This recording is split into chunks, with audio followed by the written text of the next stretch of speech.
네, 반갑습니다. 우리 서로 인사 나누시죠. 반갑습니다. 잘 오셨습니다. 우리 함께 기도하겠습니다.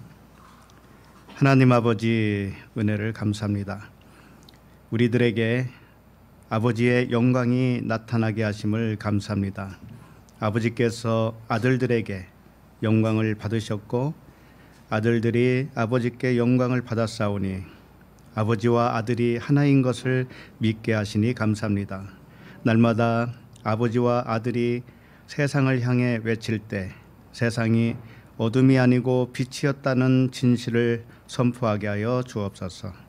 저들의 하는 일을 알지 못하기 때문입니다. 오늘도 주의 복음이 온 세상에 울려 퍼지게 하여 주옵소서. 예수 그리스도 이름으로 기도합니다. 아멘. 하나님 말씀은 로마서 6장 1절로 7절입니다.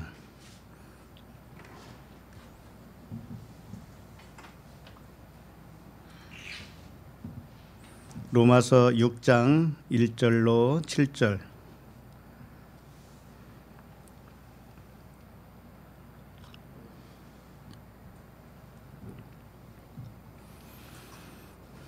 네, 한 목소리로 읽겠습니다. 시작. 그런즉 우리가 무슨 말을 하리요? 은혜를 더하게 하려고 죄에 거하겠느냐? 그럴 수 없느니라. 죄에 대하여 죽은 우리가 어찌 그 가운데 더 살리요? 무릇 그리스도 예수와 합하여 세례를 받은 우리는 그의 죽으심과 합하여 세례를 받은 줄을 알지 못하느냐?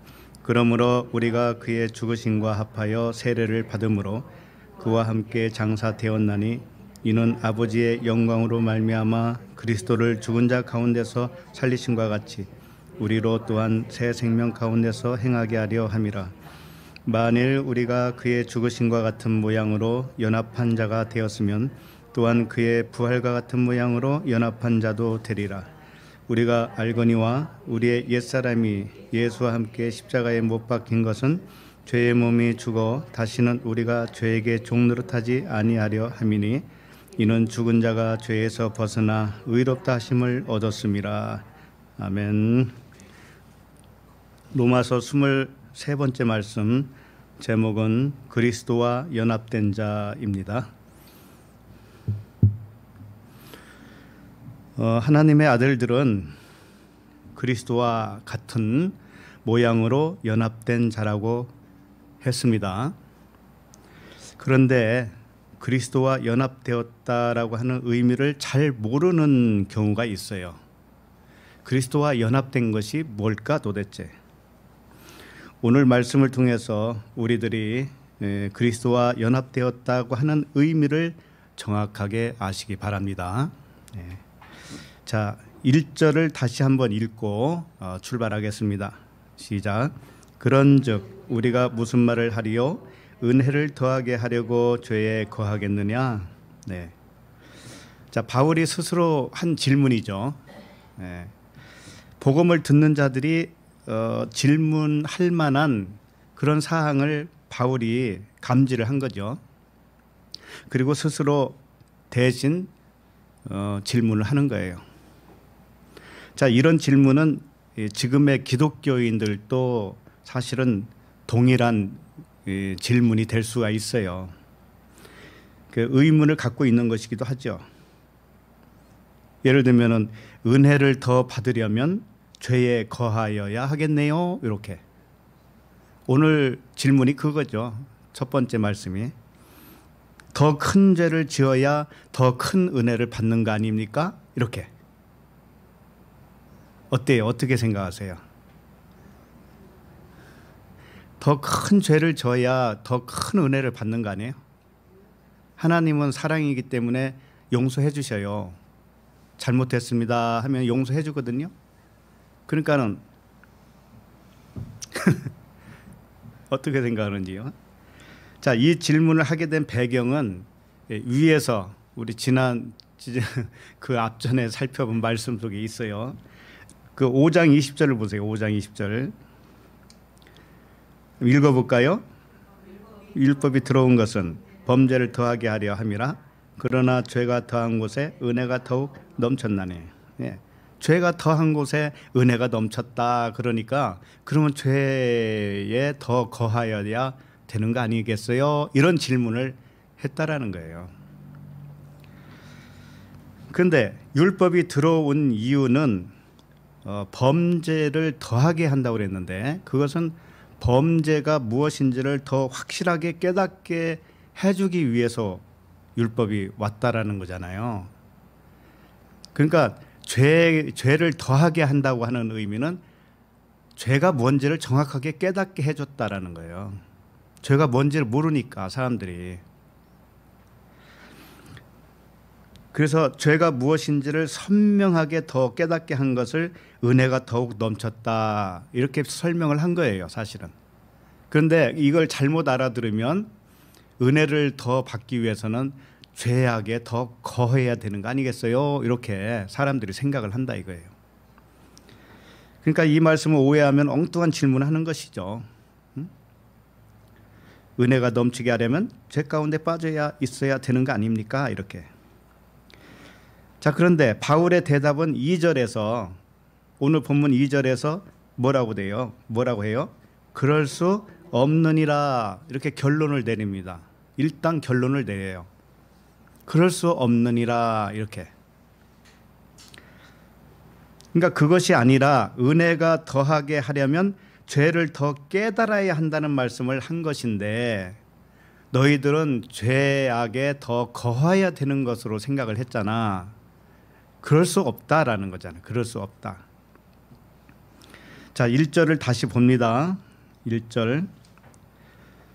그런즉 우리가 무슨 말을 하리요? 은혜를 더하게 하려고 죄에 거하겠느냐? 자, 이 말씀에 의도하는 바를 바르게 하려면은요, 일단 죄가 무엇인지를 정확하게 알아야 돼요. 죄가 무엇인지를. 우리는 이미 숱하게 들었기 때문에 죄의 본질에 대해서는 알고 계시죠. 이미 알고 계셔요. 그래도 한 번 더 반복해서 말씀드립니다. 죄라고 하는 것은 하마르티아라고 그래요. 그러니까 관역에 빗맞았다, 실수했다, 잘못했다, 이게 죄라고 하는 의미죠. 그러니까 사람이 규정한 죄는 그래요. 이 실수했다, 잘못했다, 법을 어겼다, 이런 거거든요. 근데 하나님이 규정한 죄가 있어요. 그것도 역시 법을 어긴 거예요. 무슨 법을? 성령의 법. 사람은 율법을 어기면 죄라고 하는데 하나님은 성령의 법을 어기면 죄라고 그래요. 그래서 일단은 사람이 규정한 죄를 어떻게 생각을 할 수 있는가 하면은 세상 법을 어긴 것이죠. 그리고 민족이나 뭐 나라나 이 정해놓은 모든 법이 있어요. 이 법을 어기면 그 죄입니다.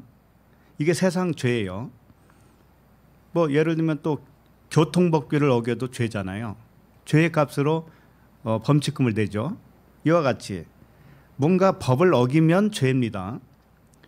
뭐 더 큰 죄도 있죠. 뭐 살인, 강도, 강간, 도둑질, 사기, 도박, 마약범들, 예, 이런 것들은 사회에서 죄라고 여겨요. 그러니까 이 죄는 사실은 이 세상에서 정해놓은 죄는 나라마다 다를 수가 있어요. 그리고 어떤 민족에 따라서 다를 수가 있어요. 이스라엘이라고 하는 나라에서 정해놓은 법과 다른 나라에서 정해놓은 법과는 또 다르죠. 그래서 이스라엘 안에서는 죄가 되는 것도 다른 나라에서는 죄가 안 될 수도 있어요. 그러니까 이런 죄는 하나님이 말씀하신 죄가 아니라는 것쯤은 알 수가 있겠죠. 어쨌든 사람이 정해놓은 죄는 어느 지방단체라든지 이 단체가 정해놓은 단체의 규칙이 있을 거 아니에요. 규칙. 그 규칙을 어기면 어떻게 돼요? 그걸 죄라고 해요. 윤리나 도덕이나 어떤 풍속 이런 것들을 어기면 다 죄라고 합니다. 예를 들면 한 가정의 아이가, 어린아이가 집에 늦게 들어오면 뭐예요? 죄잖아요, 이것도. 엄마가 일찍 들어오라고 했는데 늦게 들어오니까 어겼잖아요. 말씀 어겼잖아요. 그러니까 그것도 죄예요. 예를 들면 또 공부는 안 하고 게임만 한다든지 이것도 죄죠. 학교에서 선생님 말씀에 순종을 안 한다든지 이것도 죄죠. 이 모든 것이 사람들 간에 통하는 죄의 개념이에요. 자, 그러면 지금까지 설명한 이 죄의 관점으로 말씀을 다시 볼게요. 말씀에서 죄를 정말 이 세상에서 통하는 그 죄, 법을 어겼다고 하는 그 죄를 의미하는 것인지 한번 보자고요. 자, 1절을 보세요. 1절. 그런즉 우리가 무슨 말을 하리요? 은혜를 더하게 하려고 죄에 거하겠느냐. 자, 이 죄를 일단은 사회 죄로 생각을 해보자 이거예요. 이 거하겠느냐라고 하는 말씀은 계속 거기서 살겠느냐 이런 뜻이에요. 죄 가운데 살겠느냐, 계속 거주하겠느냐 이런 의미란 말이죠. 그러니까는 이 말씀을 적용하면 은혜를 더하게 하려고 죄에 계속 거하여야 되겠느냐 이런 질문을 한 거죠. 자, 그러면 은혜는 뭐예요? 용서죠, 용서. 은혜는 사랑이고 용서예요. 무조건적인 용서라고요. 자, 그러면은 어떤 사회에서 규범한, 나라에서 규범한 어떤 죄를 졌습니다. 그러면 하나님께 내가 잘못했습니다라고 회개를 해요. 그러면 하나님은 무조건 용서해 준다고 그랬으니까 용서해 주겠죠. 그럼 은혜를 받은 거죠. 은혜를 받았어요. 자, 그런데 은혜가 더 풍성해지려면 어떻게 해야 돼요?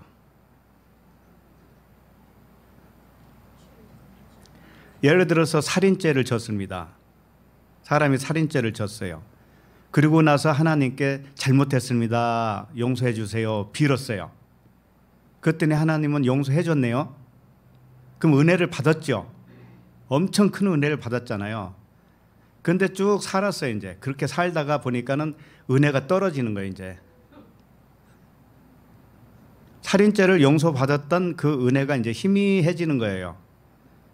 그러면 은혜가 더 하려면 어떻게 되겠어요? 또 다른 죄를 져야 되죠. 이번에는 강도짓을 했어요. 강도짓을 했더니 이것도 또 잘못했다고 빌었더니 하나님이 용서해 줬네요. 그러니까 은혜가 더했죠. 자, 그러면 이 사회 규범에 어긴 죄로, 죄의 개념으로 본다면 은혜를 더하려면 죄에 거해야 돼요? 안 거해야 돼요? 거해야 되잖아요. 거해야 된다고요. 그러니까 그 말이 맞단 말이에요. 근데 바울은 뭐라고 그래요? 그럴 수 없느니라 그랬습니다. 그러니까 이 죄는 사회에서 말하는, 나라에서 정한 그런 죄의 규범을 말하는 게 아니겠죠. 그래요. 맞아요. 죄는 하나님이 정한 죄를 말하는 거예요. 하나님이 정한 죄. 그래서 오늘 이 죄라고 했을 때 하마르티아는 단수로 쓰여 있어요. 단수. 사람이 규정한 죄는 죄들이라고 해야 돼요. 복수로 써야 돼요. 그런데 이 죄는 단수예요. 한 가지란 말이에요. 한 가지. 하나님이 규정한 어떤 한 가지 죄가 있는데 이 죄를 통해서 은혜를 받으려면 죄에 거하야 되겠느냐? 계속적으로 그 죄에 살아야 되겠느냐? 그럴 수 없다. 이렇게 한 거예요. 자, 그러면은 하나님이 규정한 죄는 뭘까요? 네, 요한복음 16장 9절에 보면 죄에 대하여라 하면 그들이 나를 믿지 아니하며 이렇게 돼 있어요. 아주 이게 심플하게 돼 있죠. 이게 전부 다예요. 그러니까 죄에 대하여라 하면 그들이 나를 믿지 아니하며, 하나님이 죄를 규정했는데 죄가 뭔가 하면은 그리스도를 믿지 않는 거예요. 나를 믿지 아니하며라고 했을 때는 그리스도잖아요. 그리스도를 믿지 아니하며 이렇게 됐다고요. 그러니까는 육체 예수 안에 있는 그리스도죠. 그 육체 안에 있는 그리스도를 믿지 못하는 것이 죄라고 한 거예요. 그러니까 당시 그 사람들은, 당시 바리새인과 서기관들은 예수라고 하는 사람을 봤을 때 그리스도라고 생각을 했을까요? 못했을까요? 못했단 말이에요. 그러니까 그 말씀을 한 거란 말이죠. 예수라고 하는 사람을 딱 보면서 그 안에 있는 그리스도가 있다라는 그리스도, 그 그리스도를 볼 줄 알아야 되는데 육체만 보는 거예요. 육체만. 그게 죄라는 거예요. 그럼 우리 각 사람도 마찬가지예요. 그게 옆 사람을 보면서 뭘 봐야 돼요? 거기서 그리스도로 믿어야 돼요. 그 사람을. 그리스도로 안 믿으면 어떻게 될까요? 그게 죄라고 해요. 그게 죄. 다른 거 아니에요. 그게 죄예요. 그러니까 요한복음 9장 41절에 보면 이런 말씀을 해요. 예수께서 이르시되 너희가 맹인이 되었다라면 죄가 없으려니와 본다고 하니 너희 죄가 그대로 있느니라. 자, 이게 맹인이 되었더라면이라고 하는 것이 뭐냐면은 그리스도를 보는 자는 육체를 안 봐야 된다라는 뜻이에요. 보이는 것은 맹인이 되어야 돼요. 보이는 것은. 그러니까 보이는 것은 맹인이 되면 그 대신 보이지 않는 것에 대해서는 눈이 밝아진 거죠. 이게 죄가 없는 사람이에요. 그래서 보는 자는 너희 죄가 없으려나, 못 보면 죄가 없는데 본다고 하니 너희 죄가 그대로 있다. 그 보는 자는 뭐냐면 그리스도를 못 보고 육체만 보는 거예요. 육체만 보고 있으면 그 사람은 죄가 그대로 있는 거예요. 그러니까 하나님이 정한 규정은 뭔가 하면은 그 안의 것을 못 보면 죄예요. 아시겠죠? 안의 것을 못 보면.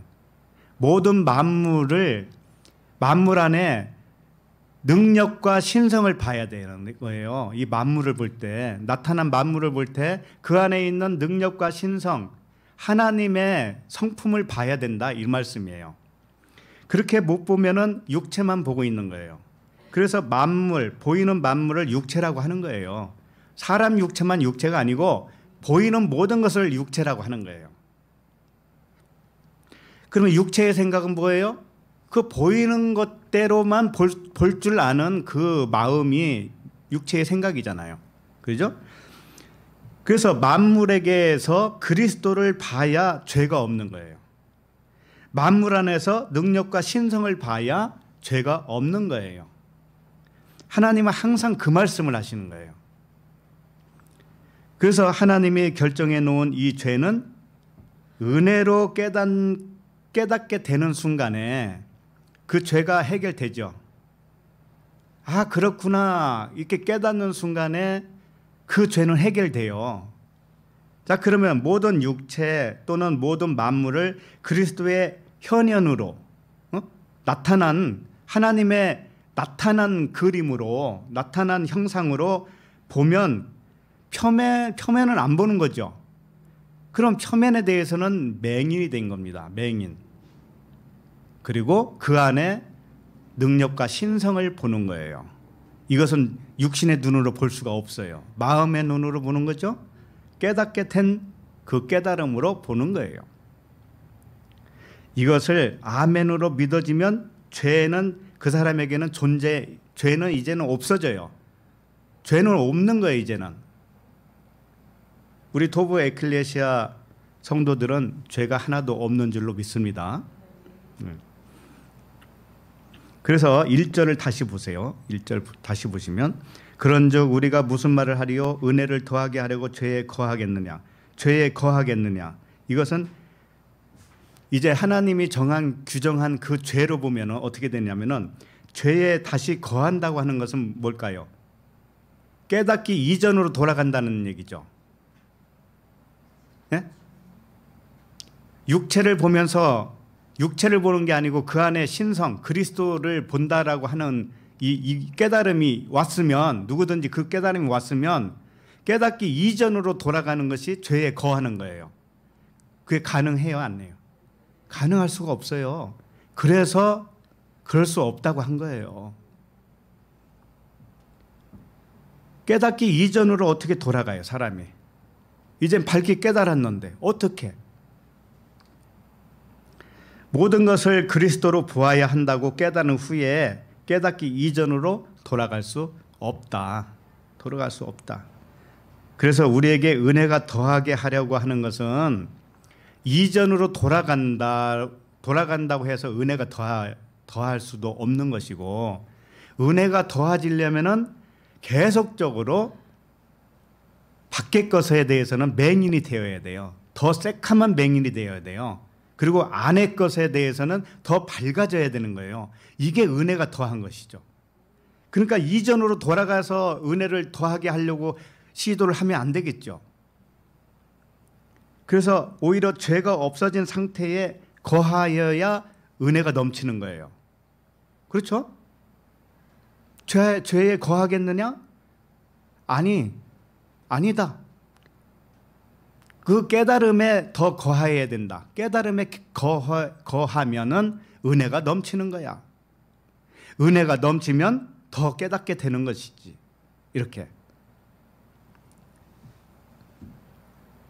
그래서 온 세상을 그리스도로 보이기 때문에 죄가 없어진 상태를 유지하는 것이 은혜가 더하여지는 거예요. 우리가 받은 은혜대로 깨달은 대로 계속적으로 더 거하셔야 돼요. 그러면 은혜가 더 넘쳐요. 그러면 더 깨달아져요. 더 정확하게, 더 선명하게, 더 깊은 것, 더 높은 것으로 깨달아져 가요. 우리가. 이게 은혜예요. 그러니까 죄에 거하면 안 되겠죠. 죄에 거한다고 하는 것은 이전으로 돌아가는 거예요. 깨닫기 이전으로. 그건 말이 안 된다는 거예요. 그게. 자, 그러면 2절을 읽겠습니다. 자, 2절 시작.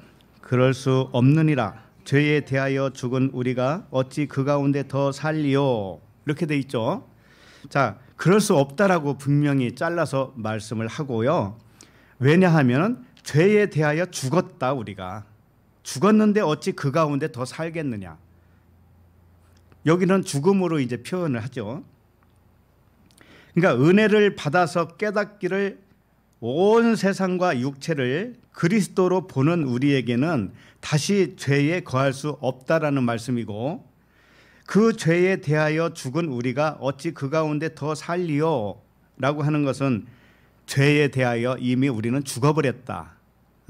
이제 보이는 대로 보는 것은 이제는 내 눈이 죽어버렸어. 생각도 이제 죽어버렸어. 오직 그리스도로만 생각을 해. 이렇게 된 거예요. 자, 그런데 죄에 대하여라 하면은 죄에 대하여 죽었다라고 하는 뜻은, 죽었다라고 하는 거, 죽었다고 하는 게 뭘까요? 네, 지나갔다라고 하는 뜻이에요. 지나갔다. 내가 모르던 그 시절, 모르던 시절, 진리에 대해서 도통 몰랐고 이 세상이 뭐고 그리스도가 뭔지를 몰랐던 그 시절, 그 생각, 이것이 지나가 버려요. 그러면 그게 죽었다라고 하는 거예요. 그 생각이 죽었다. 그러니까 죄가 뭔지를 모르던 옛사람이 죄가 무엇인지를 깨달아서 죽었다. 이렇게 되는 거죠. 죄를 깨달은 후에 모든 만물을 그리스도의 능력과 신성으로 보는 새 사람이 되었다. 이런 말씀이에요. 새 사람이 된 거예요. 죽었다고 하는 것은 옛 것에 대해서는 죽었고 새 것에 대해서는 살아난 거예요. 동시적이에요. 그렇기 때문에 모든 만물을 보이는 현상대로 보는 죄에 거할 수 없다. 이제는 거기에 대해서는 이제는 죽어버렸기 때문에, 지나가 버렸기 때문에. 그래서 죄에 대하여 죽었다 또는 십자가에서 죽었다 이렇게 표현들 하잖아요. 십자가에서 죽었다. 그게 뭔가 하면은 십자가의 죽음이 뭐냐? 주님이 육체로서 십자가에 달려 죽으신 것을 우리는 그걸 보고 진리를 깨달아야 돼요. 나도 저렇게 해야지, 이게 아니란 말이에요. 절대 아니란 말이에요. 모르던 것, 육체는 영을 알아야 몰라요? 영을 몰랐어요. 그리스도를 몰랐다고요. 주님이 육체가 죽어주시는 것을 통해서 그것을 가르쳐주고 있는 거예요. 육체는 그리스도를 몰랐을 때 육체라고 해요. 그 모르던 것이 죽었어요. 십자가에서 죽었어요. 그러면 내 생각이 십자가에서 죽었다라는 의미가 되겠죠. 자, 그런데 모르던 것을 이제 알게 되었죠. 알게 되었으니까 살아난 것이 되죠. 예, 이것을 죽음과 부활로 이렇게 설명을 하는 거예요. 예수님의 죽음이 무엇을 의미하는가? 또 다시 살아난 것이 무엇을 의미하는가 하면은 우리의 관념이 죽고 옛 것의 관념이 죽고 새 것의 관념이 살아난 거예요. 이것을 우리에게 가르쳐 주기 위해서 그분은 육체로 오셔서 우리에게 육체로 보여주신 거예요. 그리스도를 모르면 사실은 허물과 죄로 죽었다고 그러죠. 허물과 죄로 죽었다. 근데 이것을 몰랐을 때는 오히려 살았다고 해요, 사람은. 그죠? 육신으로는 이렇게 살아 있잖아요. 그런데 육신의 생각으로 살고 있으면 그거 죽었다고 해요, 하나님은. 육신의 관점으로 살고 있으면 그걸 죽었다고 해요, 죽었다. 그런데 그것을 이제 깨달았어요. 아하, 그렇구나. 모든 것은 영이시고 나도 영이고 우주 만물도 영이 육체로 나타난 것뿐이구나. 영은 안 보이기 때문에 보이도록 나타났구나. 이게 형상으로 나타났구나. 이걸 깨달아요. 그러면 진짜는 뭐예요? 나타난 형상이 아니고 그 안에 숨겨져 있는 진리 그리스도가 진짜잖아요. 그걸 볼 줄 아는 거예요. 이제는 꽃 한 송이를 봐도 그걸 아는 거예요. 나무 한 그루를 봐도 그걸 아는 거예요. 강아지 한 마리를 보고도 그걸 아는 거예요. 이제는.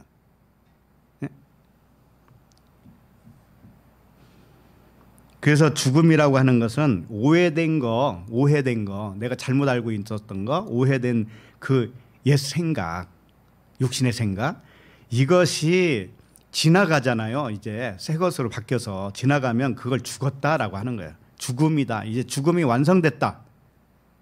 그렇게. 그러므로 사람이 생각하는 죽음이라는 게 있어요, 없어요? 네? 없죠? 사람은 무언가 형태가 있다가 사라지면 그걸 죽음이라고 그러죠. 예를 들면 사람을 죽어서 화장을 해서 없어요. 형체가 없어요. 그러면 그 사람은 완전히 죽었다고 하는 거 아니겠어요? 그런데 죽음이 없어요. 죽음이 없어요. 하나님의 말씀은 그거예요. 죽음이 없다 그러는 거예요. 그래서 하나님은 죽은 자의 하나님이 아니고 산 자의 하나님이라고 그래요.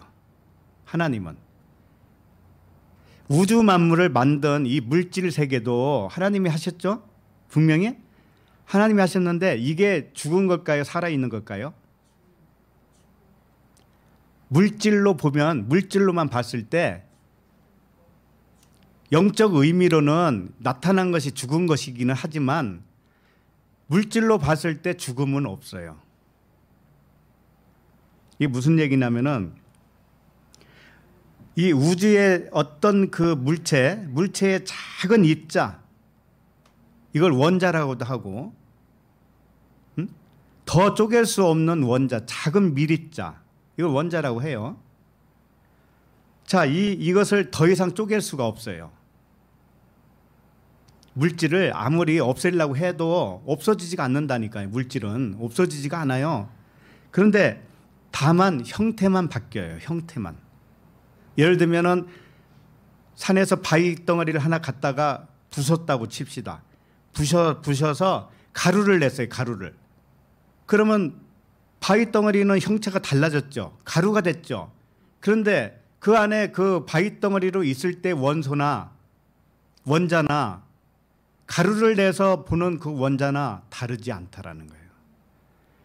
사람이 볼 때 형태는 변하지만 그 원소는 변할 수가 없다. 그 원자는 변할 수가 없어요. 성분은 변할 수가 없다 이거예요. 그러면 사람의 육체도 죽었다고 해도 화장을 하든지 땅에 묻든지 해도 그 물질만 봤을 때 죽었을까요? 안 죽었을까요? 안 죽었어요. 그럼 뭘로 바뀌어요? 형태만 바뀐 거예요. 형태만. 그 세포와 원자는 그대로 있단 말이에요. 형체만 바뀌었단 말이에요. 형체만. 그래서 물질의 모든 물질의 미립자, 원자는 변할 수도 없고 새로 생겨날 수도 없다고 그래요. 이건 과학자들이 이미 밝혀낸 거예요. 물질을 새로 생겨날 수가 없다니까요. 그건 하나님만 하시기 때문에. 그러니까 이 물질은 그냥 있는 거예요. 처음부터 주님이 만드셨을 때, 태초에 만드셨을 때 그때 지금 그대로 형태만 변해가는 거예요. 형태만. 하늘에서 별이 하나 떨어져서 불로 타서 없어지죠. 형태는 변했잖아요. 이제 없어진 것처럼 변했죠. 그러나 형태만 변했지 원자는 변하지 않는다는 거예요.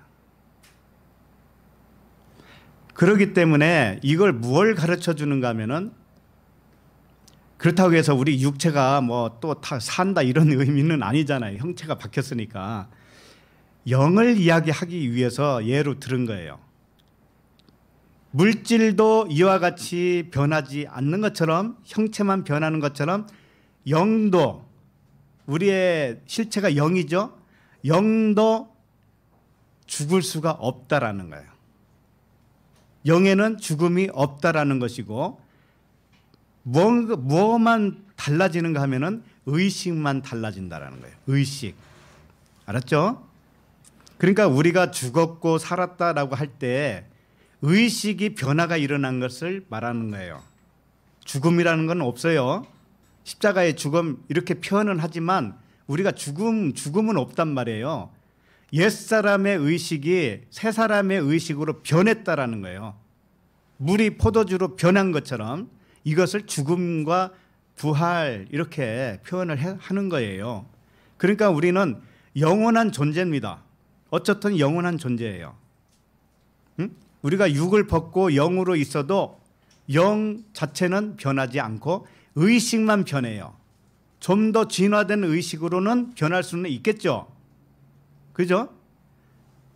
그래서 우리도 날마다 변해가는 거예요. 의식이 변해간다고요. 지금 이 상태가 전부가 아니란 말이죠.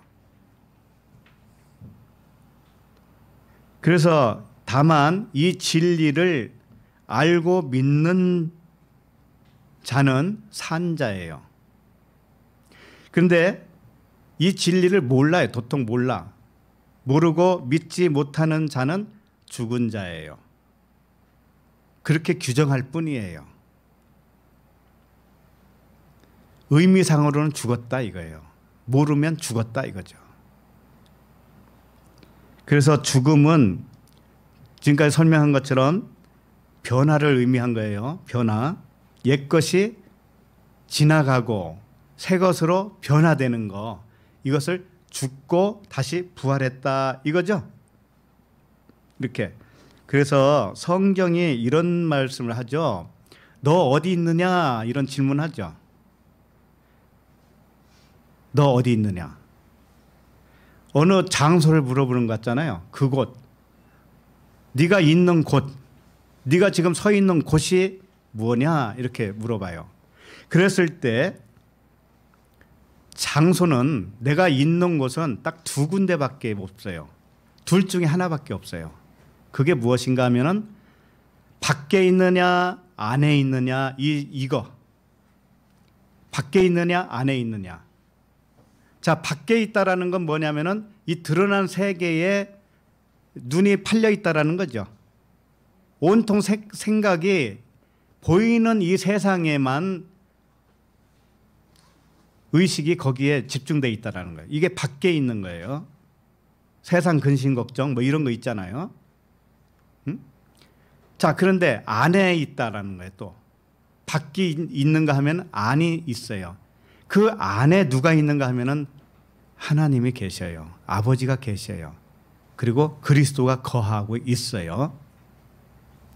그 안에 네가 있느냐 밖에 있느냐. 자, 이 둘 중에 하나입니다. 우리가 거하는 장소는. 그래서 너가 밖에 있냐 안에 있냐 이것을 우리에게 물어보는 거예요. 그래서 주님이 이러죠. 내가 문 밖에서 두드리노니 누구든지 문을 열고 들어오면 어떻게 해요? 나는 그와 더불어 먹고 마신다 이렇게 돼 있잖아요. 그러니까 문을 두드리는 그분은 어디에 계신가 하면 안에 계셔요. 안에. 근데 나는 밖에 있었단 말이에요. 그러니까 안에서 밖에 있는 나에게 문을 두들긴 거예요. 그러면 그 노크 소리를 듣고 밖에 있었던 내가 안에 들어가요. 안이 어디냐면은 내 마음속 깊은 곳에 있단 말이에요.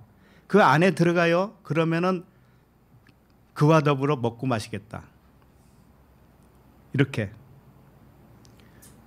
그와 더불어 먹고 마신다고 하는 의미가 뭔지 알아요? 잘 생각해 보세요. 우리가 밖에만 있었을 때는, 의식이 밖에 소속이 되어 있을 때는 내 힘으로 먹고 살죠. 내 힘으로. 그러죠? 그러면 내 힘으로 먹고 살아야 되니까 얼마나 힘들어요? 힘들죠. 뭐든지 힘들어요. 그걸 수고하고 무거운 짐을 지는 상태죠. 자, 그런데 안으로 들어가요. 안으로. 안에 누가 계셔요? 아버지가 계시죠? 그리스도가 계시죠? 자, 그러면 거기에 들어가면 그분은 우주 만물을 움직이는 주인이시죠. 그러죠? 그러니까 내가 그렇게 힘들게 일해서 먹고 살았다가 내 안에 계신 하나님과 하나가 되니까 하나님은 안과 밖을 다 관장을 하셔요. 관할하셔요. 어? 그분이 이제는 너와 더불어 내가 먹겠다 이렇게 한단 말이죠. 그러면 이건 2배로 먹는다는 의미예요. 2배. 2배로 먹어요.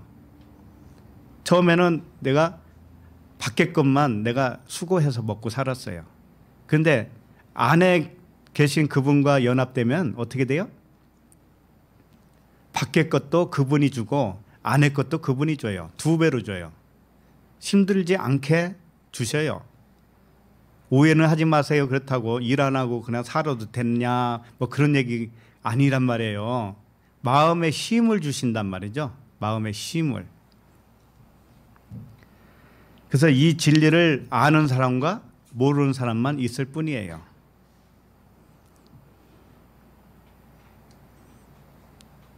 그러니까 모르고 살았으면 어떻게 할 뻔했어요. 무거운지 뭐 언제 내려놓으려나.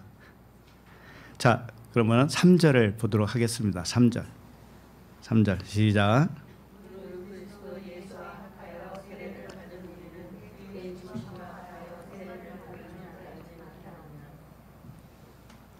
여기서 이제 세례 말씀이 나오죠. 세례는 물에 들어갔다 죽고 나오는 거죠. 그래서 이걸 씻는다라고 하는 개념이 있어요. 죽는다라는 개념도 있고 씻는다. 뭔가 덕지덕지 가지고 있었던 그 때를 다 씻어버려요. 맑은 물로 씻어요. 그게 말씀으로 씻는다는 의미예요. 이 세례. 그래서 침례교는 강가에 가서 물에 이렇게 푹 들어갔다 나오고, 장로교는 그냥 물 몇 방울 머리에다가 껴얹고, 이게 세례고 침례입니까? 그건 형식에 불과합니다. 이건 해도 그만 안 해도 그만이에요. 세례는 죽음을 의미하는 것이고 옛것이 씻겨 나갔다라고 하는 의미예요.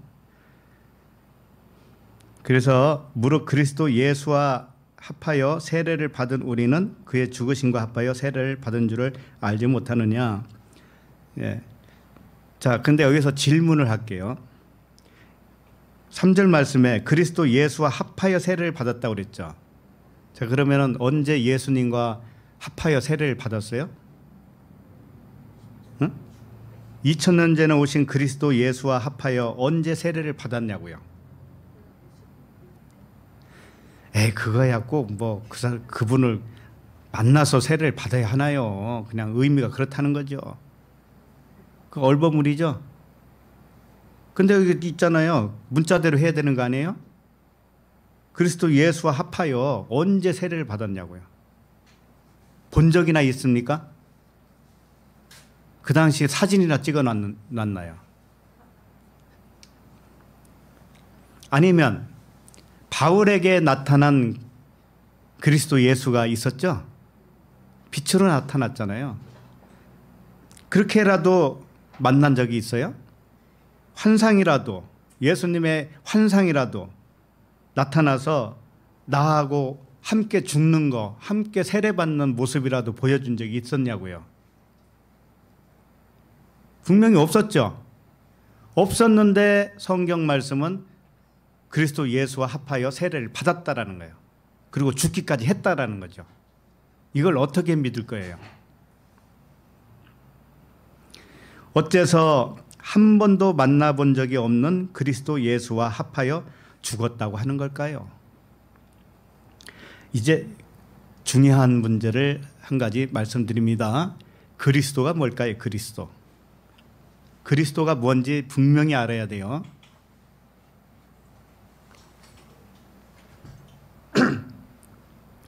그리스도 예수와 합하여 세례를 받았다고 그랬으니까 그리스도가 뭔지를 알아야 돼요.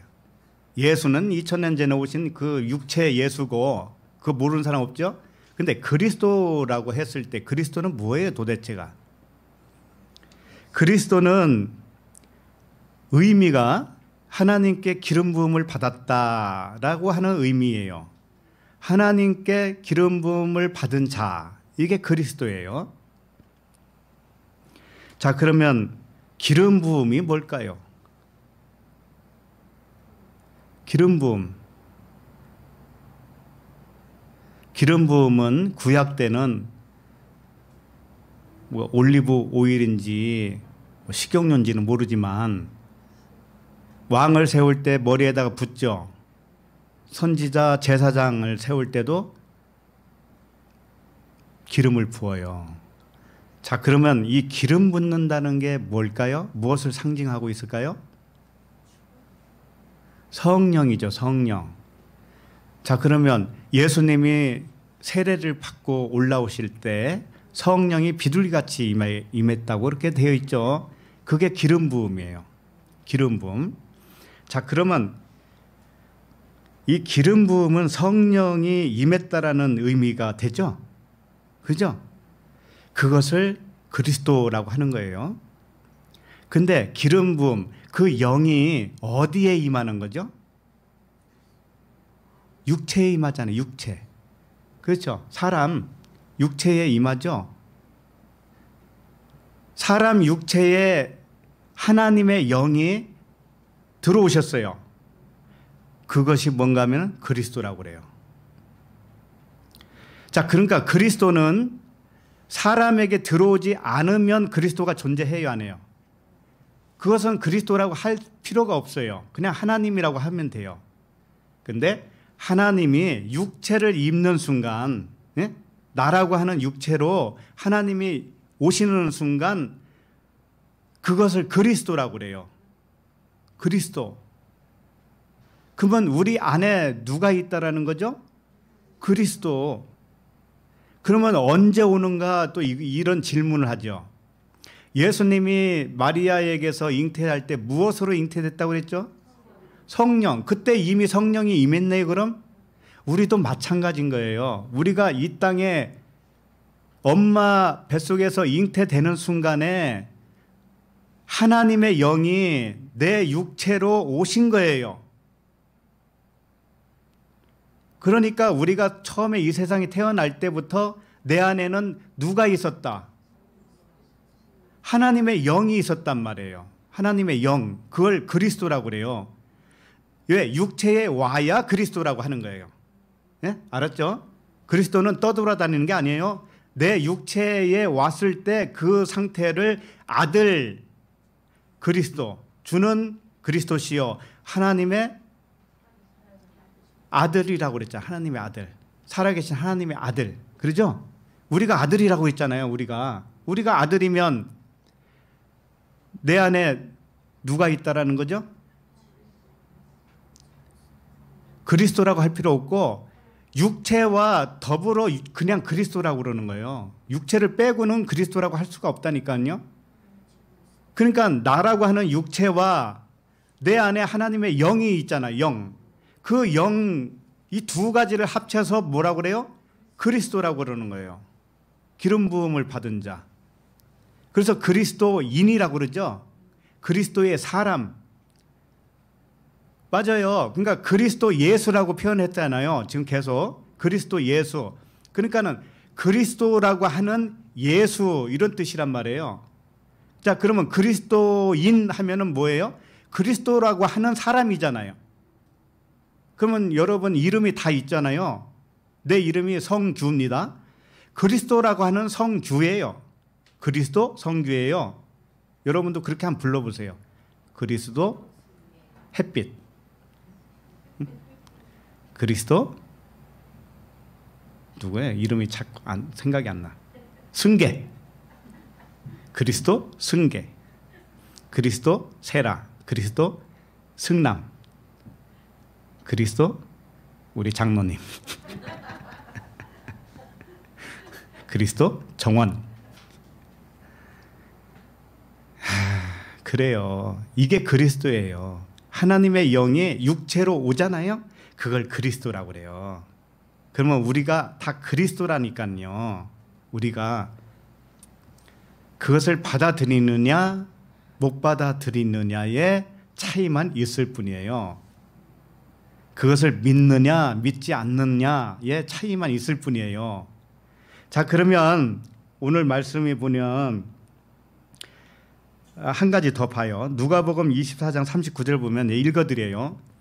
내 손과 발을 보고 나인 줄 알라. 또 나를 만져보라. 주님이 부활하신 주님이 도마에게 한 소리예요. 내 손과 발을 보고 나인 줄 알라. 또 나를 만져보라. 영은 살과 뼈가 없으되. 영은 살과 뼈가 없다고 그랬죠. 너희 보는 바와 같이 나는 있느니라 그랬어요. 자, 그리스도 예수는 처음에는 예수 그리스도죠. 그 다음에 예수가 그리스도 안으로 들어가니까 그리스도 예수가 됐는데 그것은 그냥 육체를 입고 있는 상태예요. 우리가 변화가 없다고요. 예수님이 죽기 이전에 몸을 부활하신 후에도 그대로 가져왔다니까요. 그대로 살아 있었어요. 그대로. 그 도마에게 내 못자국을 만져보라는 거예요. 내가 그때 그 사람 아니냐? 내가? 내 몸뚱아리는 변한 거 없잖아. 근데 왜 내가 이런 일을 하지? 바로 너의 생각이 변화되면은 몸은 똑같잖아. 몸은 똑같은데 너의 의식이 변한다라는 것을 가르쳐주기 위해서야. 그러니까는 그리스도라고 하는 것은 반드시 육체를 입고 있어야 그리스도예요. 아셨죠? 영은 살과 뼈가 없다고 그랬죠? 하나님은 살과 뼈가 없어요. 영이에요. 영. 그런데 그 하나님은 영이시기 때문에 어떻게 우리가 그분을 알 수가 없어요. 그렇기 때문에 그분은 그리스도로 오셔야만이 하나님을 알릴 수가 있어요. 그러니까는 유일하신 참 하나님과 영생이라고 하는 것은 유일하신 참 하나님과 그가 보내신 자 예수 그리스도를 아는 것이니라. 유일하신 참 하나님은 영이시기 때문에 영은 살과 뼈가 없어요. 그런데 하나님이 자신을 알리기 위해서는 육을 입을 수밖에 없었다. 육을 입고 우리 각 사람에게 오셨더니 그걸 그리스도라고 하는 것이다. 그래야만이 하나님을 영으로 영이신 하나님을 알 수가 있기 때문에 그것이 곧 영생이다라고 하는 겁니다. 그것이 곧 영생. 그러니까는 그리스도가 여기 있다 저기 있다 하면은 뭐라고 그래요? 가지 말라고 그러죠. 네? 어떤 사람이 나 그리스도야 내가 재림했어 이런 엉뚱한 사람들 있죠. 그런 사람들한테 가지 말라는 거예요. 왜 그럴까요? 네가 바로 이 그리스도잖아. 네가 그리스도인데 어디로 간단 말이니? 내가 이단에 무슨 교주입니까? 나만 그리스도라고 한 사람이에요 내가? 그게 아니잖아요. 저는 그냥 그걸 안내할 뿐이잖아요. 우리 모두가 그리스도란 말이에요. 그리스도.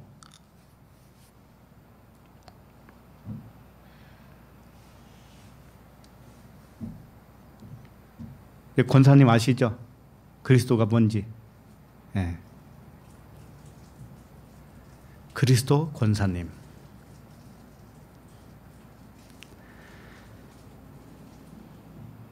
그래서 시몬 베드로가 그랬잖아요. 주는 그리스도시요 살아계신 하나님의 아들이시니다. 여기에 중요한 게 있어요. 주는 그리스도라고 그랬어요. 그럼 우리가 뭐라는 거예요? 주예요. 우리가 주인이라고요. 우리가 주인이라니까 우리들이 아버지도 주인이시고 우리도 주인이시단 말이에요. 하나니까. 그리스도는 하나님의 아들이에요. 육을 입고 왔기 때문에 하나님 자신이 육을 입고 왔기 때문에 아들이라고 불러주시는 거예요. 자기가 자기를 아들이라고 하는 거예요. 그리스도는 그리고 주예요. 주인이에요. 그러니까 우리들도 하나님의 아들이고 우리들도 그리스도시고 우리들도 주예요. 주. 그럼 왜 주일까요? 창조의 능력이 있기 때문에 그래요. 창조의 능력이 있기 때문에. 우주 만물을 움직일 수 있는 주인이라는 뜻이에요. 무엇으로 움직여요? 생각으로. 생각은 강력한 에너지입니다. 우주를 움직일 수 있는 강력이에요. 그래서 우리의 말 혀끝이 있죠? 혀끝이 우주를 움직여요. 혀끝이. 그걸 아셔야 돼요. 그러므로 생각이 얼마나 중요한지 아시겠죠? 생각이. 그러므로 진리의 생각을 하세요. 진리의 생각. 복음만 생각하세요. 복음만. 부정적인 생각이 올라오거들랑 어떻게 해야 돼요? 부정적인 생각. 그것은 환상이에요. 육신의 생각이라고도 해요. 그건 전부 다 환상이에요. 없는 것인데 있는 것처럼 생각하는 거예요. 그렇기 때문에 이 환상아 사라져라. 명령을 하시면 됩니다. 명령을. 하루에도 수천 번 명령을 하세요. 입 다물어. 이렇게. 진리만 말하게 해요. 진리만. 내 속에서. 예를 들면 부정적인 생각들이 뭐가 있는가 하면 이런 게 있죠. 나는 나이가 많아서 안 돼. 나는 나이가 많아서 틀렸어. 이게 부정적이에요? 긍정적이에요? 네. 나에게 그런 능력이 없어서 못하지. 네? 못된 신앙. 나에게 그런 능력이 있어야 하지. 이렇게. 그 다음에 내가 배운 게 있어야 하지. 이렇게. 자기를 전부 다 깎아내려요. 왜 그런 현상이 생길까요? 왜 많이 배워야 된다고 생각하세요? 왜 젊어야만이 된다고 하세요?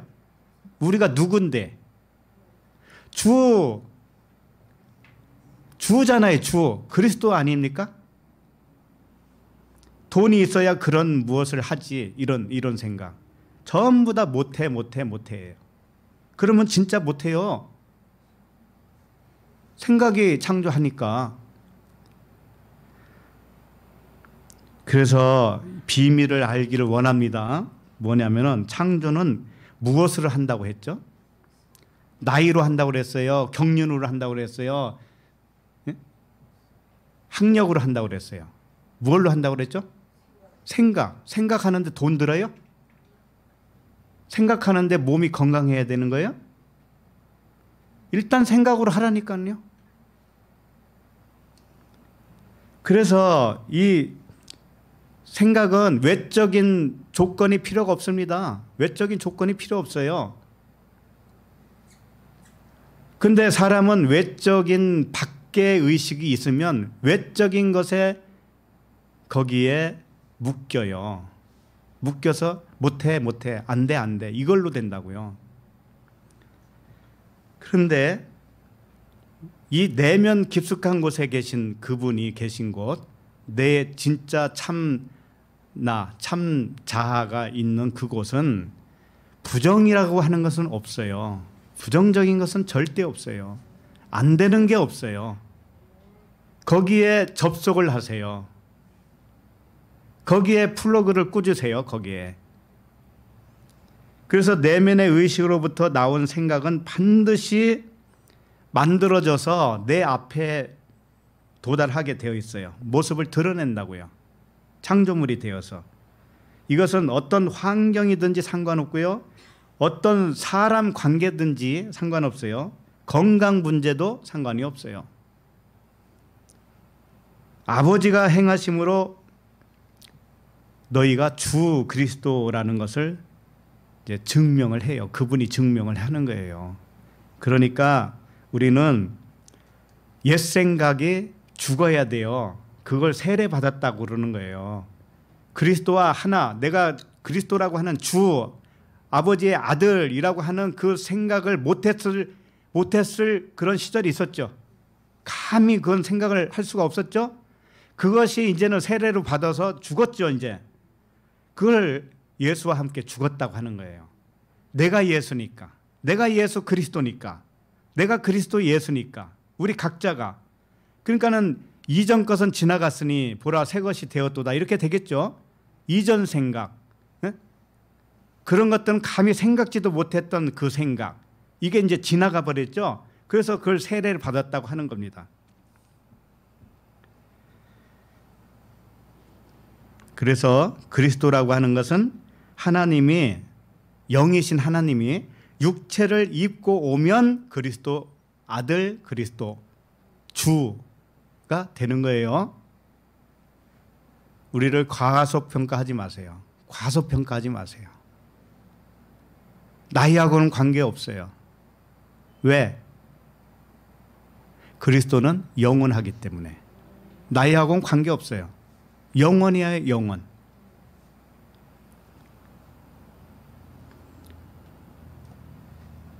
그래서 다만 2000년 전에 오신 그 예수 그리스도는 우리에게 본을 보여준 거예요. 오늘 우리에게 본을 보여준 대로 나도 옛것으로 죽고 새것으로 살아나면 그 2000년 전에 본 보여준 그분과 함께 죽고 함께 살아났다 이렇게 표현하는 거라고요. 언제 그 사람을 만나요? 우리가 그분을 언제 만나요? 그런 게 아니에요.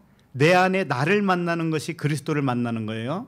내 안에 나를, 내 안에 나 그리스도, 그분을 만나는 것이 진정으로 예수와 함께 십자가에 죽은 것이고 예수 그리스도와 함께 부활한 거예요. 자, 그러면 4절을 보도록 하겠습니다. 4절. 4절 시작.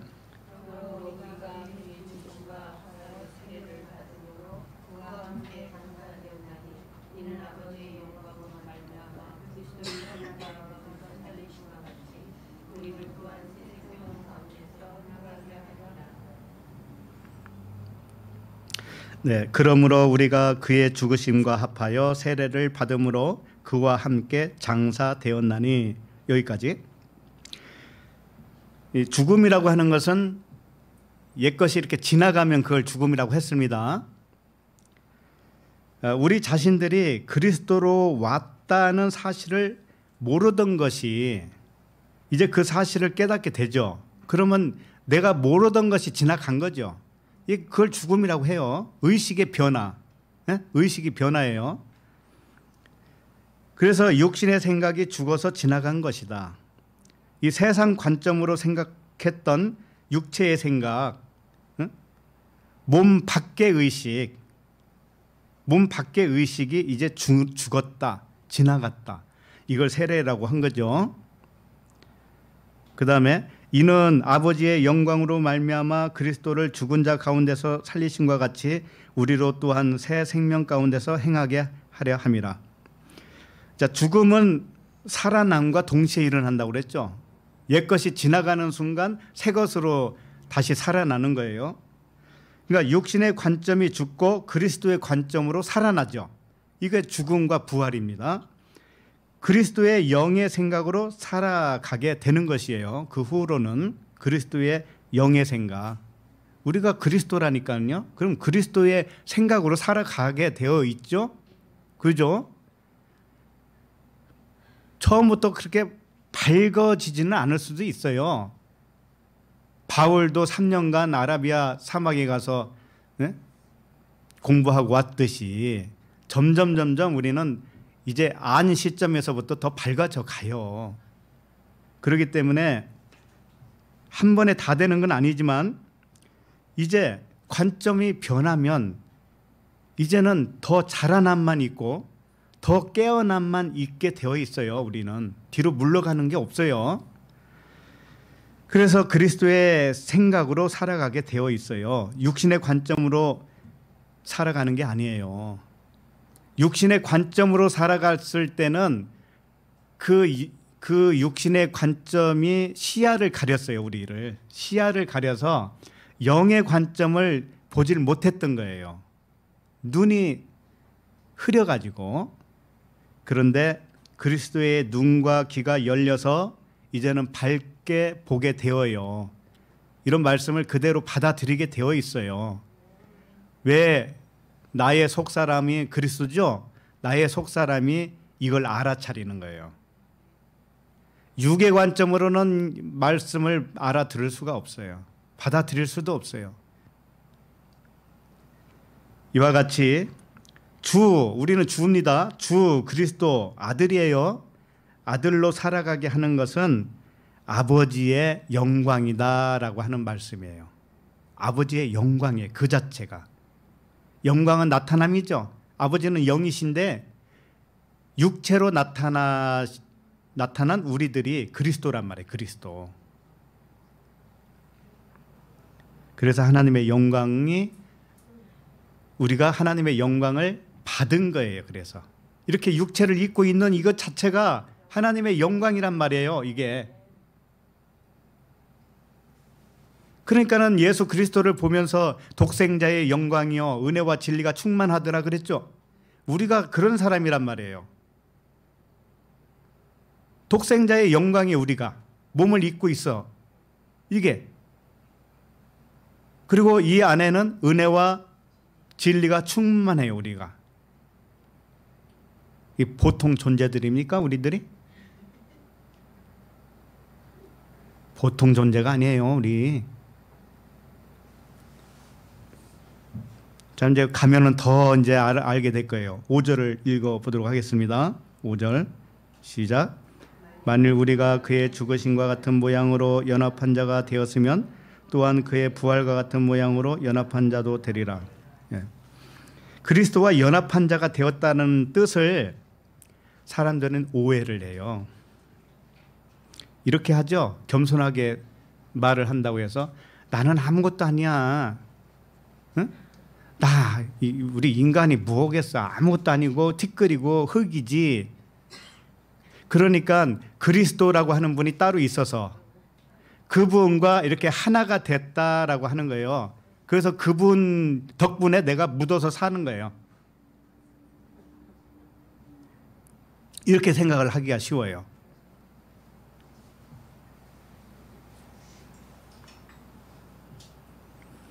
그러니까 연합이 되었는데 어떻게 생각하냐면은 없던 것이 있는 것과 이렇게 연합이 되어서 그러니까 하나가 됐다.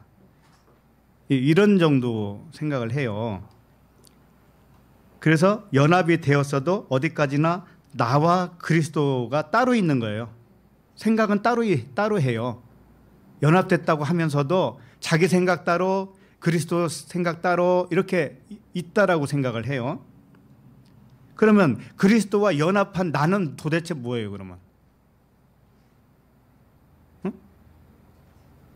뭐냐고요? 우리가 뭐라고 할 거예요? 그리스도와 연합한 나가 누구냐고. 도대체가 육체밖에 더 돼. 그렇게 생각하면 육신의 생각 그 환상이라는데. 그러니까 이게 보통 문제가 아니에요. 사람들 인식이 그리스도라는 분이 따로 있고 나는 아무것도 아닌데 그냥 덕분에 은혜로 그냥 합쳐졌다고 해놓고 자기는 또 그대로 있어요. 그 자기는 항상 없음으로 있어. 없음으로. 나는 없음이야 티끌이야 이러고 앉아 있는 거야. 도대체 그게 무슨 복음이냐고요. 그게 아니고 나는 없고 그분은 있는 것인데 없는 것과 있는 게 합쳐져서 뭔가 이게 이루어진 게 아니고 연합이라고 하는 뜻이 뭔가 하면은 이런 거예요. 그분과 함께 자라났다라고 하는 뜻이에요. 연합이라는 것이. 이게 무슨 뜻이냐면은 그분이 계시잖아요. 예수 그리스도로 모범으로 오셨잖아요. 그와 같이 나도 예수 그리스도와 똑같은 모습으로 자라난 거예요. 처음부터. 그러면 예수 그리스도나 우리나 같아요, 틀려요? 예, 그것을 깨닫는 것이 연합이에요. 내가 예수 그리스도였구나라고 하는 것을 깨닫는 것이 연합이란 말이에요. 자, 한번 생각을 해봐요. 강아지를 키우는 집이 있는지 모르겠는데 강아지를 보고 뭐라 하냐면 엄마 왔다, 아빠 왔다 그래요. 아이고 우리 새끼, 우리 아들 이런다고 그걸 몇 년을 10년을 부른다고 한들 그 강아지가 사람의 아들이 됩니까 안 됩니까? 안 돼요. 어떻게 내가 사람인데 사람이면 하나님은 영이셔요. 영과 이렇게 합쳐져 연합이 될 수가 있어요 없어요? 없어요. 그게 연합이 될 수가 없다니까. 강아지와 어떻게 사람이 연합이 되냐고요. 근데 자꾸 그런 식으로 생각해. 아이고 내가 사람이 어떻게 뭐 하나님 앞에 뭐 겸손하게 또 얘기를 한단 말이에요. 그게 아닙니다. 그런 생각은 확 날려버리세요 이제는.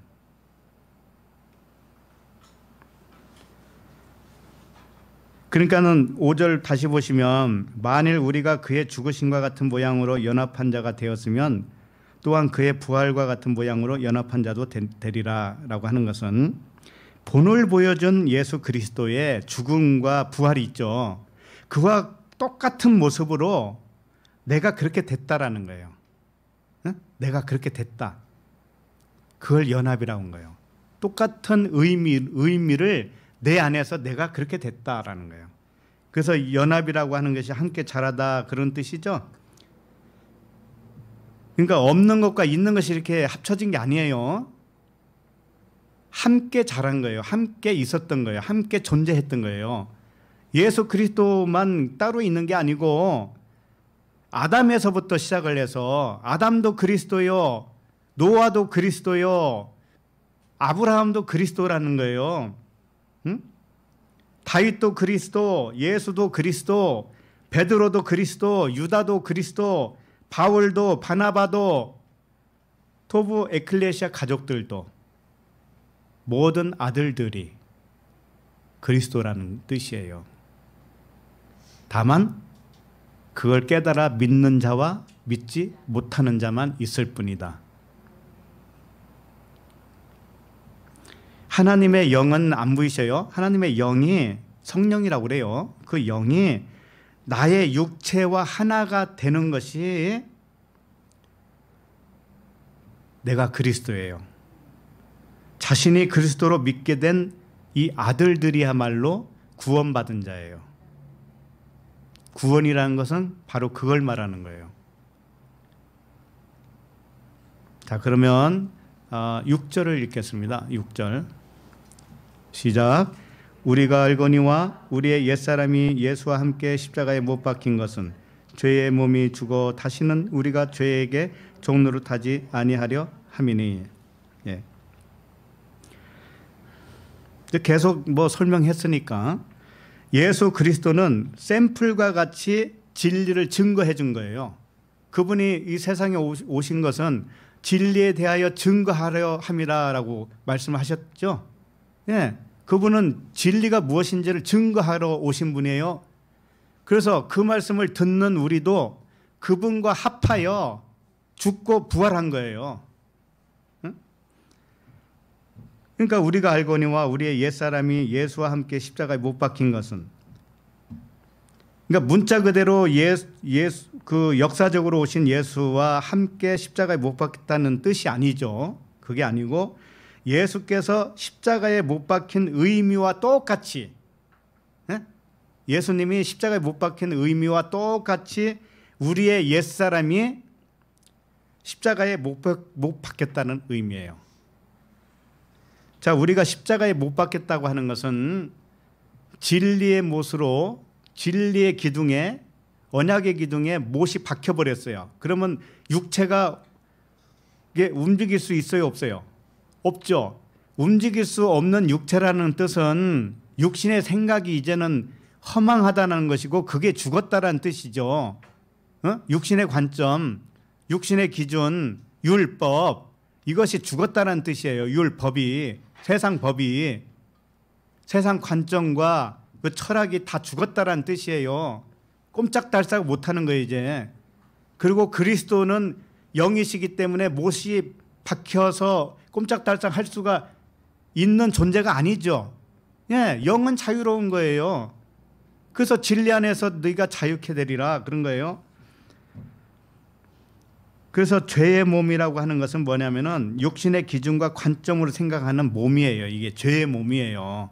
예? 육신의 관점으로 생각하면 죄의 몸, 영의 몸도 있죠.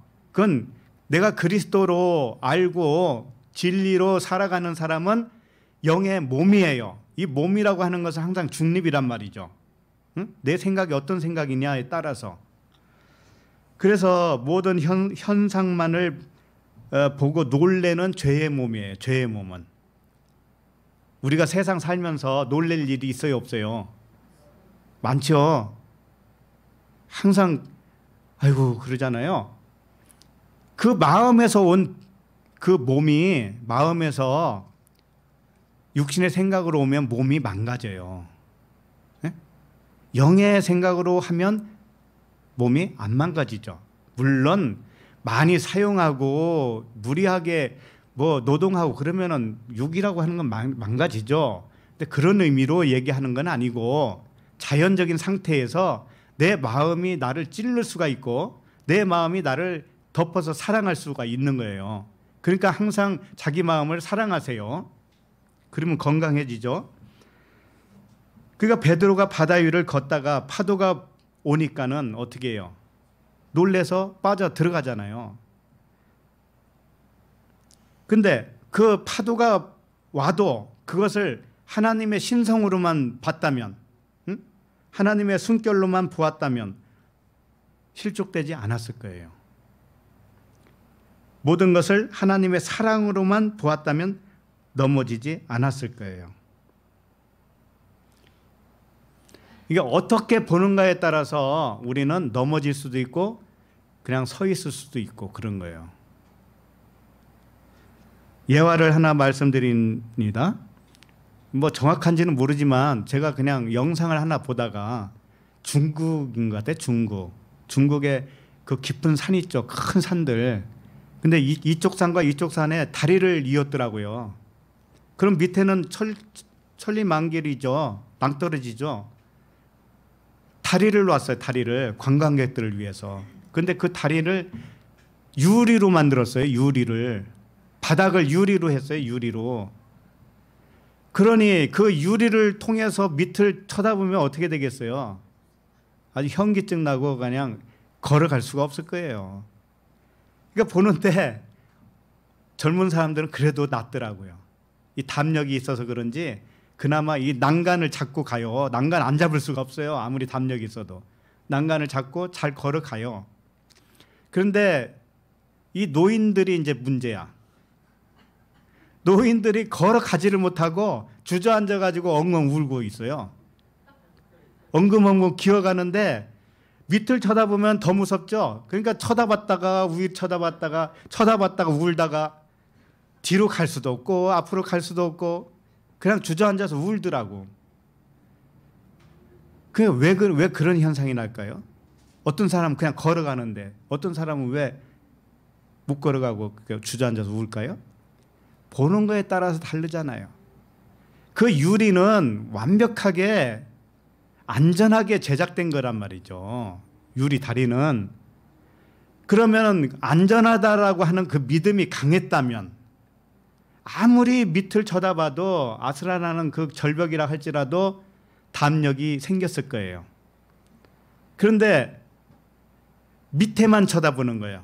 밑에 그 천길 되는 그 계곡만 쳐다보니까 그것만 쳐다보니까 이 사람은 더 이상 걸을 수가 없는 거죠. 그와 같이 우리가 세상을 바라볼 때, 나에게 있는 여러 가지 일들을 바라볼 때 어떤 시야로 보느냐, 어떤 시각으로 보느냐, 이게 매우 중요합니다. 그때 엉금엉금 기어다니시는 분들이 지금 어떻게 됐는지 모르겠어요. 그래서 세상을 보는 대로 보면 현기증이 나요. 그러나 나타난 이 세상은 하나님의 숨결이에요. 하나님의 사랑이라고요. 어떻게 다가오든지 간에 이 세상 일을 사랑으로 보세요. 하나님의 사랑으로. 하나님의 사랑으로만 볼 수 있다면 두려울 게 하나도 없죠.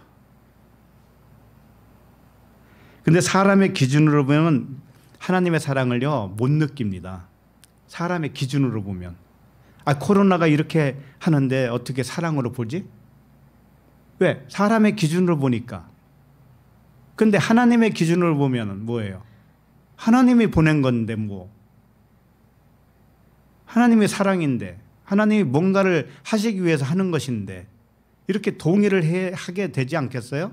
그게 하나님의 아들들이에요. 반기를 들면 하나님의 아들이 아니에요.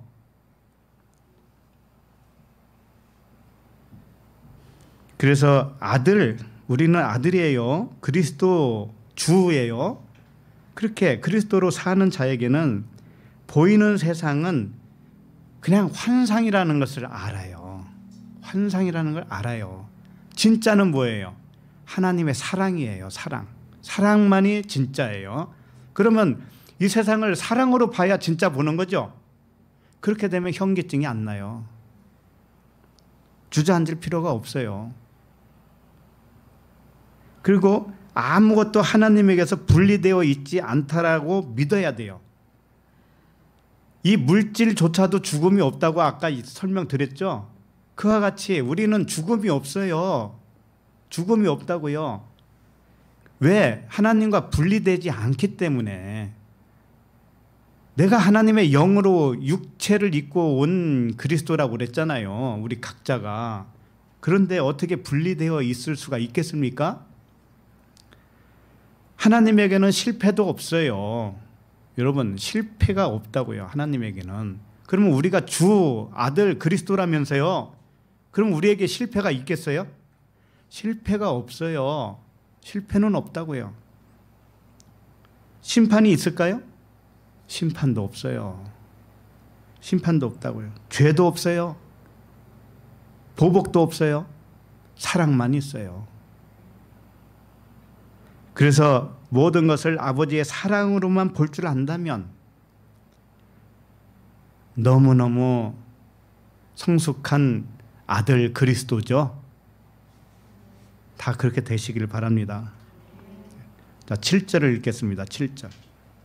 시작. 이는 죽은 자가 죄에서 벗어나 의롭다 하심을 얻었습니다. 죽은 자가 죄에서 벗어났다고 그랬죠. 이 죽은 자는 자신의 실체를 찾지 못하고 사는 자가 죽은 자예요, 원래. 그런데 그것을 알면은 이제 죽음이 완성된 거죠. 진짜 죽은 거죠. 그래서 죄는 자신을 그리스도로 믿지 못하는 것이 죄예요. 자신을 그리스도로 못 믿는 것이 죄라니까요. 그러면 이제 죽은 자가 죄에서 벗어났죠. 자신을 하나님의 아들 그리스도로 믿는 순간에 모든 죄가 끝났다고요. 그래서 자신의 실체를 찾았다는 뜻이에요. 죽은 자가 죄에서 벗어났다라고 하는 의미는 자신이 실체를 찾았어요. 자신의 실체. 자신이 아들 그리스도라고 하는 믿음을 가지게 된 거예요. 이것이 의롭다 하심을 얻은 거예요. 다른 게 아니에요. 의롭다 함을 얻었다고 하는 의미는. 왜? 의롭다고 하는 뜻은 보이지 않는 것이 의로운 거예요. 보이지 않는 거. 보이지 않는 건 하나님의 영이고 사랑이죠. 진리죠. 예, 그것을 알고 그렇게 살아가는 것이 뭐냐면은 의롭게 사는 거라고요. 그게. 그러니까는 이 의롭다 디카이오라고 하는 단어가 있는데, 디카이오는 이런 뜻이에요. 견본을 통해 얻은 진리의 의식이라는 뜻이에요. 진리의 의식이 보여요, 안 보여요? 안 보이는 거예요. 근데 견본은 보여요, 안 보여요? 견본은 보이죠. 견본이 뭔가 하면 이 나타난 세계예요. 그리고 예수 그리스도죠. 그 견본을 보고 아하, 진리가 뭔지 이제 알았다. 그리스도가 뭔지 알았다. 내가 바로 그거네. 이렇게 믿어지죠. 그러면 내가 의롭다 여김을 받은 거예요.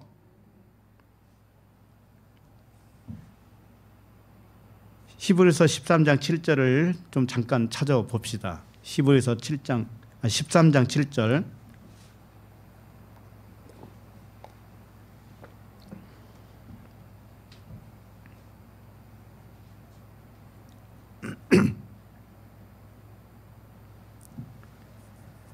히브리서 13장 7절 시작. 하나님의 말씀을 너에게 일러주고 너희를 인도하던 자들을 생각하며 그들의 행실을 결말을 주의하여 보고 그들의 믿음을 본받으라. 자, 그들의 믿음을 본받으라고 그랬죠. 여기 보면 일러주고 인도하던 자들 이렇게 나오죠. 이게 누구들일까요? 모세와 선지자들이에요. 네?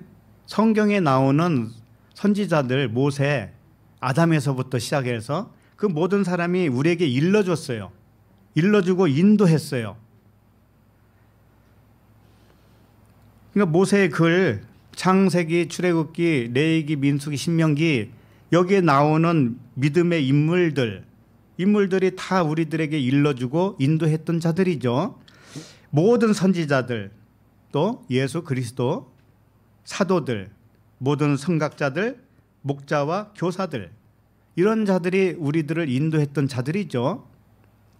이들의 결말은 뭐예요? 결말. 이들의 결말을 보라고 그랬는데, 결말은 육신의 생각으로 살지 않았다라는 거예요. 그 사람들은 육신의 생각으로 살지 않고 영의 생각으로 살다가 간 자들이에요. 그렇게 생각 안 하세요? 육신의 생각에 세상 관점으로 살지 않았어요. 그분들은 자신이 그리스도로 살았어요. 영으로만 살았어요. 하나님 쪽에, 하나님 관점으로만 살았다고요. 그리고 그걸 전했어요. 자, 그런 사람들이 결말이에요. 그렇게 살았다가 갔다라는 거죠. 히브리서 13장 8절, 다음 절이죠. 8절 읽어볼게요. 예수 그리스도는 어제나 오늘이나 영원토록 동일하시니라. 자, 예수 그리스도는 어제나 오늘이나 영원토록 동일하시대요. 그러면 어제나 오늘이나 영원이나 하나예요, 둘이에요? 하나예요. 어제도 없는 것이고 미래도 없어요. 다만 현재만 있는데 그게 영원이란 뜻이에요. 그러니까 예수 그리스도는 그 한 분만을 가리키는 것이 아니에요. 예수 그리스도는 우리에게 본을 보여줬단 말이죠. 샘플로. 그와 같이 너도 똑같잖나, 너도 똑같지. 그러면 너에게도 어제나 오늘이나 영원히 하나예요, 둘이에요? 하나예요. 그러면 우리에게는 무엇만 있다라는 거예요? 영원만 있고 현재만 있다라는 뜻이에요. 현재가 영원이에요. 오늘이 영원이에요? 여러분? 내일은 뭐예요? 없어요. 그냥 오늘이 되어야만이 되는 거예요. 내일도 오늘이 되어야만이 나에게는 의미가 있죠. 그러기 때문에 영으로 존재하죠. 우리가 그리스도 영으로 존재해요. 이 존재하는 우리들에게는 시간관념이 달라져야 되는 거예요. 시간관념이. 그래서 어제나 오늘의 영원이나 동일하다라는 것은 오늘이 영원이고 어제도 영원이고 다 영원이에요. 영원. 하나란 말이에요. 시간이 없단 말이죠. 자, 이것이 오늘 우리들이 존재하는 방식이 되어야 돼요.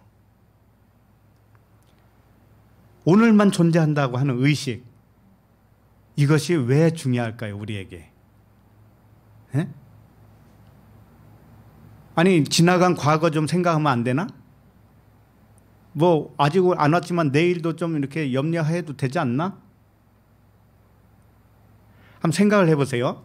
과거에 피해의식에 사로잡혀 사는 사람이 있어요. 과거에. 또 어떤 사람은 미래에 뭔가 좀 잘 될 것으로 생각하고 사는 사람이 있어요. 미래에 희망을 걸어요. 자, 그러면 그 사람은 오늘은 뭐예요, 그러면? 오늘은 지금 도대체 무슨 생각에 살고 있는 거예요, 그 사람은? 피해의식으로 지금 살고 있고, 부족하니까는 미래에 뭔가 채워질 것으로 여기고 살죠. 그러면 오늘은 피해의식으로 살고 부족으로 살고 있죠. 오늘은. 네? 과거가 있고 미래가 있다라고 생각하니까 오늘에 대해서는 생각 안 해요. 오늘은 피해의식으로 살고 오늘은 부족으로 살아요.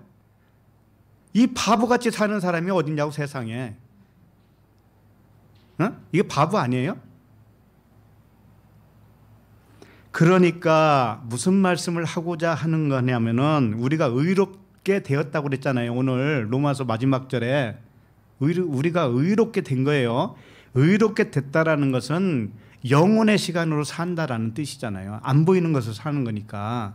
그럼 영혼의 시간으로 산다면은 오늘을 살면서 과거에 매여 있으면 안 돼요. 오늘을 살면서 미래만을 바라보면 안 돼요. 오늘을 그렇게 되면 오늘 망치고 있는 거예요.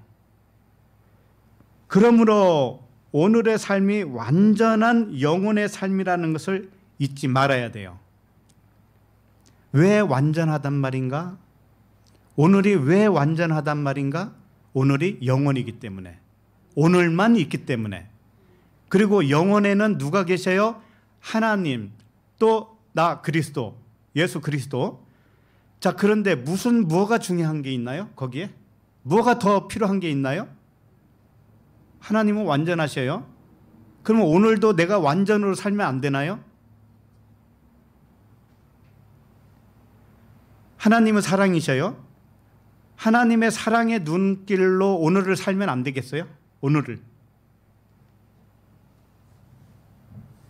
그러니까 이런 거예요. 실질적으로 보면은 부족한 것도 있죠. 가난한 것도 있죠. 병든 것도 있죠. 그러니까 그것만 바라보면 어떻게 해요?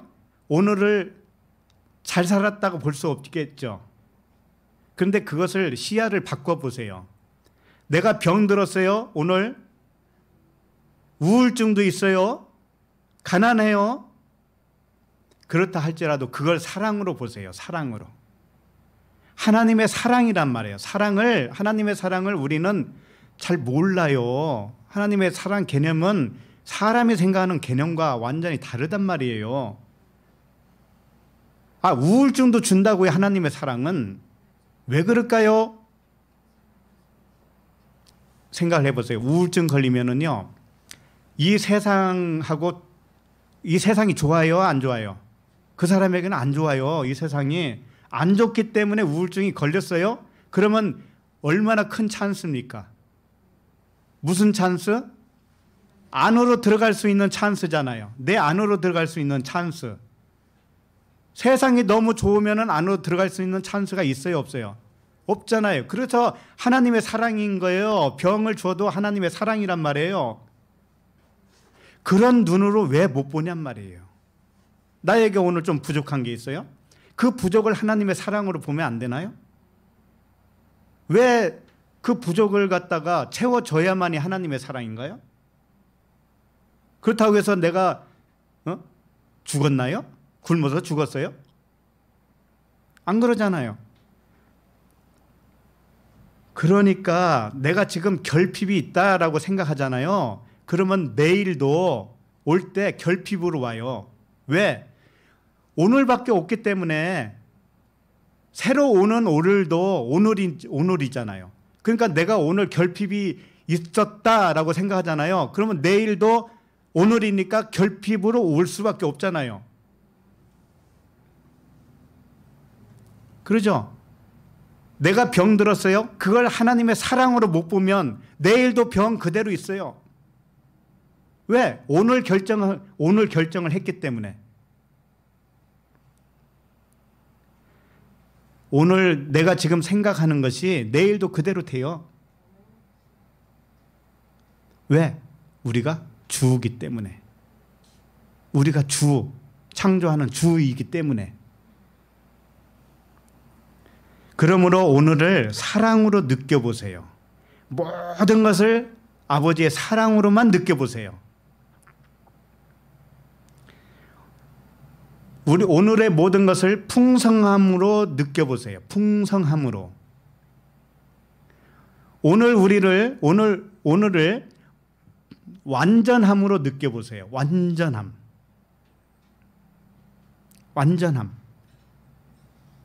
내 생각을 떨쳐버리고, 육신의 기준을 떨쳐버리고, 버려버리고, 지금 다 그 얘기잖아요. 육신의 생각, 내 기준, 이것이 세례를 받아서 죽었다고 지금 몇 번을 얘기했습니까? 그러면 새로 살아난 나는, 나의 의식이 완전히 변했어야 맞는 거 아닌가요? 아니, 어떻게 의식이 변한 것이 없는데 죽었어요? 어떻게 옛 것이 지나갔다고 말할 수가 있나요? 그러죠? 그렇기 때문에 오늘을 하나님의 사랑으로 느껴보세요. 그렇게 안 봐지거든 안으로 들어가서 물어보세요. 아버지한테. 나는 이렇게 도저히 안 봐지네요. 물어보세요. 아들이니까 아버지가 말씀을 하시겠죠. 오늘을 풍성하게 느껴지지가 않거들랑 물어보세요. 오늘이 완전함으로 느껴지지 않거들랑 여쭤보시라고요. 그분과 대화를 하세요. 그렇게 모든 것을 하나님의 사랑으로 볼 줄 아는 사람이 의롭게 된 사람이다 라고 하는 겁니다. 기도하겠습니다. 하나님 아버지, 은혜와 사랑에 감사를 드립니다. 유일하신 참 하나님을 알도록 예수 그리스도를 본으로 보내주심을 감사합니다. 예수 그리스도와 똑같은 모양으로 아들들을 육체를 입은 그리스도로 보내심을 감사합니다. 하나님의 영이 육체를 입어서 이 땅에 온 존재가 바로 우리들이었음을 고백하게 하시니 감사합니다. 사람으로서는 가히 말할 수도 없고 들을 수도 없는 이 진실을 믿음으로 믿고 살게 하시니 감사합니다. 모든 믿음의 아들들이 생각으로 창조하는 주인인 것을 경험하며 살아가게 하여 주옵소서. 예수 그리스도 이름으로 기도합니다. 아멘.